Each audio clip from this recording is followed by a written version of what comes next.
Hey guys, Alure coming at you today in Raid Shadow Legends. Welcome to the video, guys. I'm glad to have you here. Today we're going to talk about one of my favorite epic champions inside the entire game. It is Alure. Oh, Alure, we love you. Alure is an original champion in the game, right? She was in the game when it was launched, and truthfully, she still got it. I ranked her number 5 overall in terms of epic champions in the game. You know, this is our 131st guide here on the channel, I want to say.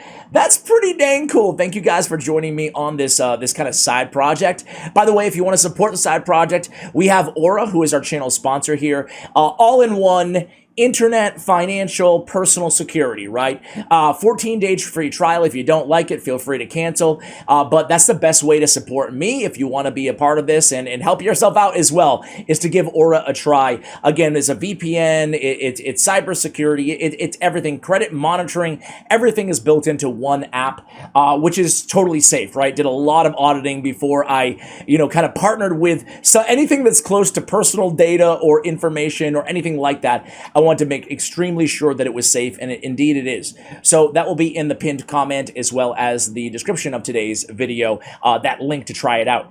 So guys, we have Alure, Demon Spawn, Magic Affinity, and she's just amazing. She got the little Demon Spawn string bikini going on here. She's got the tail. She got the tail. I mean that in the most PC way. She got the nice long tail. Attack-based champion. Don't think you're going to get crazy damage out of Alure if you're new to the champion, but you will get one of the best control champions out there inside the game, including legendary champions, right? Psychic Whip on the A1 attacks 3 times at random. Decrease the target's turn meter by 25% on each critical hit. So first and foremost, we need her crit rate to be 100% because this is the most valuable part of her kit. It is a 3-time hitter, which means we have 3 chances, 100% chance, right? But we have 3 shots at depleting that turn meter, which is great against like high-end bosses after stage 20. They can't get more than 50% turn meter manipulated by 1 hit, but this is 3 hits, 25% each, right? So really, really good there. It's no cooldown because it's her A1 ability as well. The cool thing is, I want to mention this as well, the damage booking on the A1 and more damage booking on the A2, or on the A3 rather. On the A2, there is a cooldown. You get a little bit bigger of a chance of landing the weak version of decreased defense, but frankly, this is a champion that you do not have to book at all. Frankly, you don't even have to go for Masteries on Alure. That's another reason she's so incredible. Masteries, books, save them unless you're really trying to min-max this champion, right? Getting a little extra damage, a little bit extra, accuracy in the support tree. That's all fine and well, and we will share those masteries in today's video. But man, oh man, oh man, is there lore? There is lore for Alure. So we'll read the lore at the end of today's video as well, guys. So again, triple hitter with 25% turn meter manipulation. We have an AoE, as we mentioned, on the A2, 3-turn cooldown, attacks all enemies 2 times. Decreased defense, plays a sleep on them if they're under a decreased defense. It's not a bad ability, especially to kill waves. It's nice to have a decreased defense option if you don't have another one on your team with the big version. So it's actually a pretty good ability. Now our A3 though, Hellish Blaze, I'm not a big fan of this one. It sounds like it's going to be an absolute devastatingly strong single target nuke, and sadly that's just not the case. It does have a 4.6 multiplier on it. It is on a 6-turn cooldown. It ignores 50% of the target's defense, extra 30% chance of landing a critical hit, but we still need to build her with a 100% crit rate because of the A1. It just doesn't deal that much damage, right? It's kind of I don't know what it is, but it's nothing to write home about. Oftentimes, I'm shutting off the A3 ability. Against bosses, I'm shutting off the A2 and the A3 ability. More on that later on in the video. Her base stats are pretty squishy, not going to lie. 793 defense is not very good. 1575 attack is good, but again, not a ton of damage from this champion. And 14k HP is pretty low, so survivability is going to be crucial on this champion. Thus, we do want to consider using her accessories, especially the ring and the amulet, on HP or defense. So we also have accuracy and faction crypts, where she can help out tremendously as well, especially against the red boss with the turn meter manipulation on her aura. Let me go ahead and show you 2 different builds on this champion, and while I do so, I just wanted to state there's a 1 multiplier on the A1. So 1 multiplier times 3, it's not crazy damage, but it's all right. A 1.7 on her A2 ability, damage multiplier, and as I mentioned, a 4.6 on her A3 ability. So what I want to do is show you my allures, and I say allures plural, because I have 2 Allure champions built. She's definitely a champion that justifies building 2 of, right? Because 2 of the most godlike control on an A1 is better than 1 on a lot of teams like the Fire Knight, like the Nether Spider, basically any opponent who's susceptible to turn meter control, right?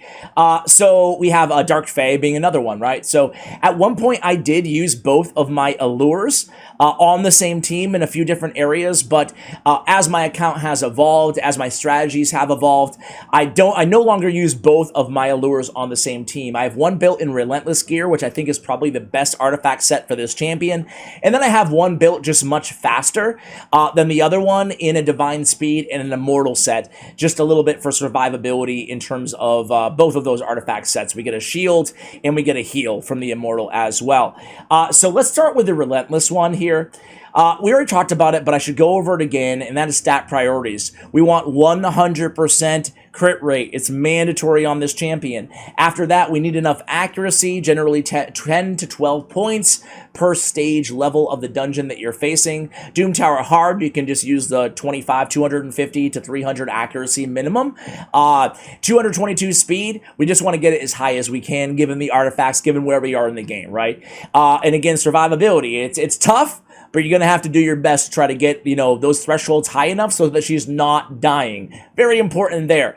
The nice thing is, though, if she does her job adequately on your squad, well, there's going to be a lot of survivability built into that because all that turn meter control prevents the boss from taking that many turns, right? So again, accuracy, crit rate, speed are going to be the priorities on this champion. I do have masteries on her. You guys can go ahead and take a look here. Nothing too crazy.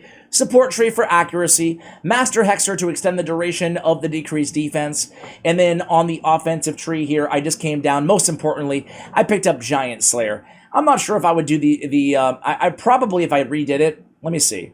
Does it cost? I'll reset for free. Redoing it, I think I'd take a more normal track down, right? Crit rate, crit damage, come down, single out. Just in case, I'll pick up, just in case I'll pick up Life Drinker so she can heal herself as well if she's low on HP. I love Life Drinker.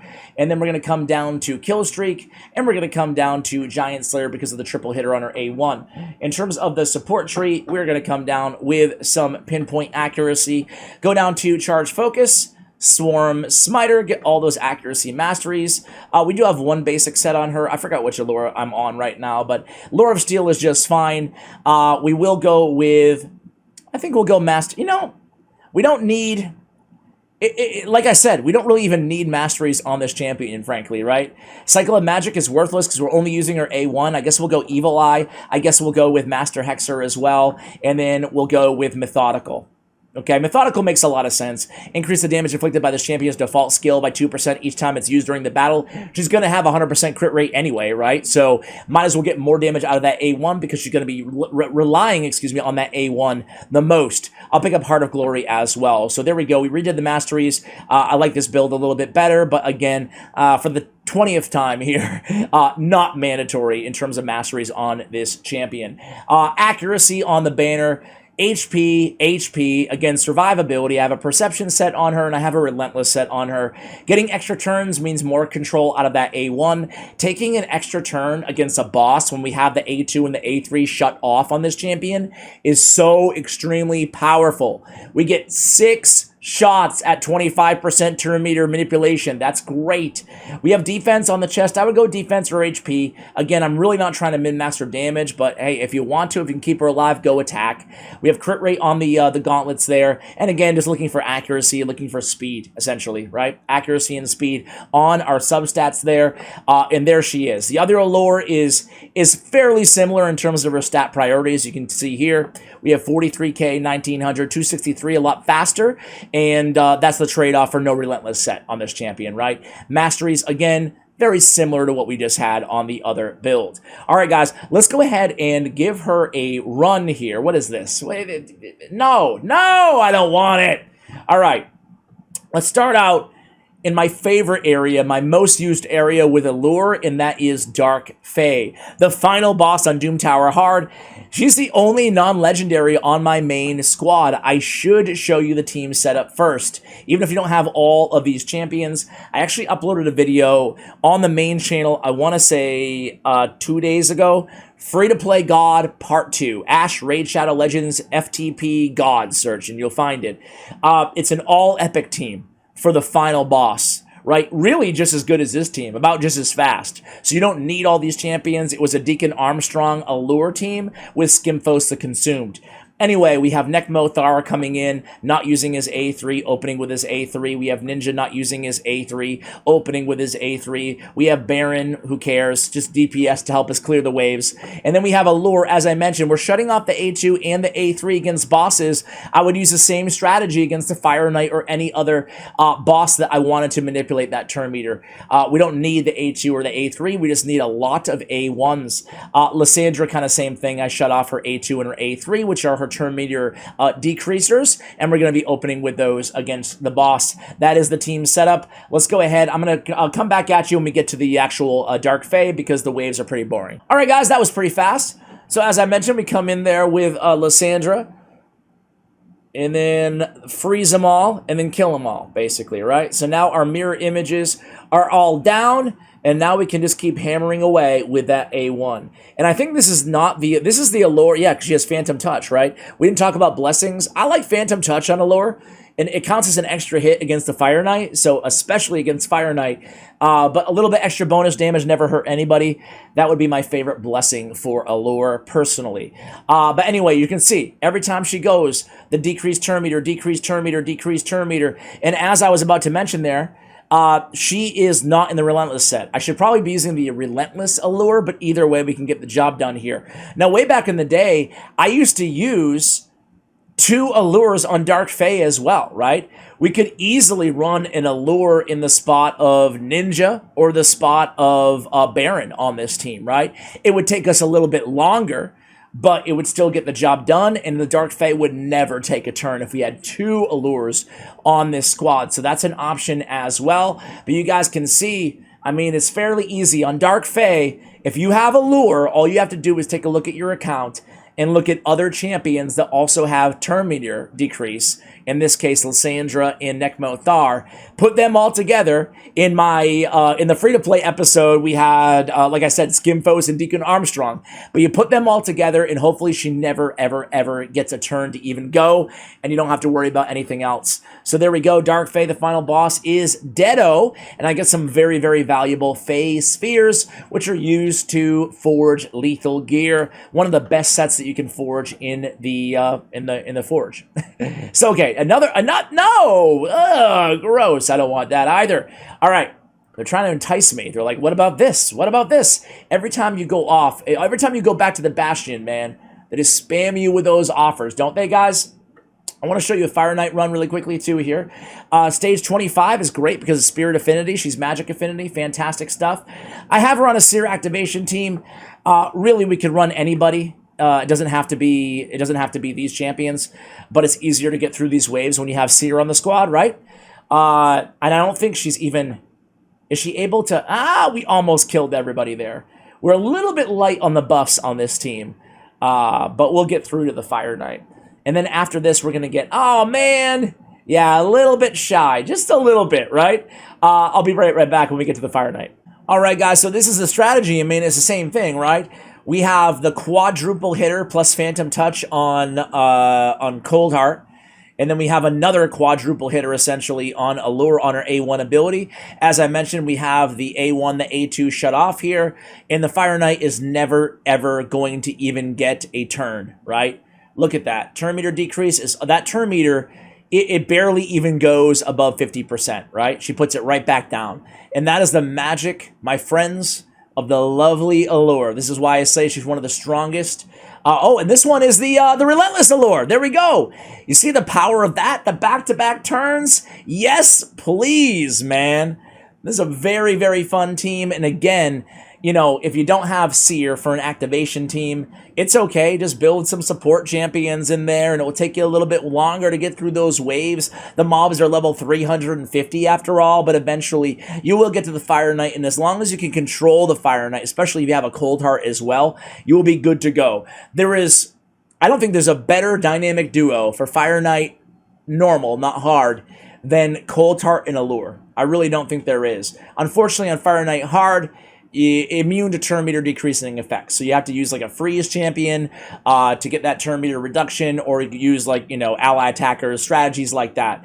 But it's still great to farm Fire Knight stage 20 through 25 as well. If you want to be most energy efficient, you should focus on level 24, stage 24 Fire Knight.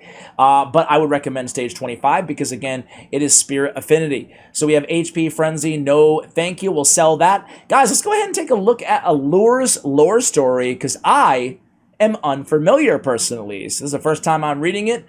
Let's be real, it's the first time I'm reading any of these. So here we go, guys. Allure cannot remember her childhood very well. She had a home up in the hills and out of sight. It was an old castle that from the outside appeared abandoned, but was clean, well kept, and warm deep within. She remembers having toys, playing with friends, and exploring the dusty corners of her home. She remembers finding none of that strange. Later, she learned the truth, and her innocence was bought with blood and pain from all around her. As far as the world outside was concerned, demon spawn like her were not born of loving parents. They did not have friends, toys, or childhoods. They did not grow up. To the people of Teleria, the demon spawn were monsters. They crawled from pits of hellish Erenthrad, servants of the Dark Lord of Shadow Seraph. They were evil to their core. Their existence was bent purely to the destruction of all living things, and their bloodlust was unending. To the people of Teleria, the demon spawn were an existential threat, and any sane human, elf, orc, or lizard man would draw steel to kill a demon spawn without a moment's hesitation. Shielding Allure from the world outside took perpetual vigilance from her family. She had no concept of the sacrifices that her parents made and all the demon spawn around her made to exist at all in Teleria. The secrecy, the lies, the danger entailed with every outing for food and supplies, the preparation every day to fight for their lives. All these burdens carried by the adults around her so that Allure could live a happy life. It did not last forever. Someone hiding in the castle must have made a mistake, or perhaps finally her family ran out of luck. Either way, the Sacred Order fell upon them, Bannerlord's forces by their sides. Allure was the only survivor, and she would not have been if it had not been for the actions of Bad El Khazar. Allure never learned why he came to the castle. He knew, however, she had been moments from death, that it was Khazar's hand that saved her. And it was that hand that led her to safety. She could not help but to look past his terrifying visage, for she saw him as a protector. He promised to make her strong. After she witnessed the slaughter of her family, now helpless her defenders had been, strength was the only thing she wanted. And so Khazar gave Allure strength. While the relationship lacked the warmth that she grew up with, Allure did not resent the lack. Indeed, as far as she was concerned, the warmth of her childhood had left her helpless when danger had finally come. So she trained as hard as Khazar demanded. Then, even harder still, Khazar honed Allure into a blade.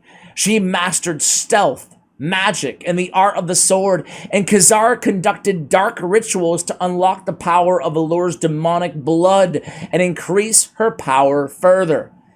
By Allure's early teens, she was amongst the most skilled assassin in all of Teleria.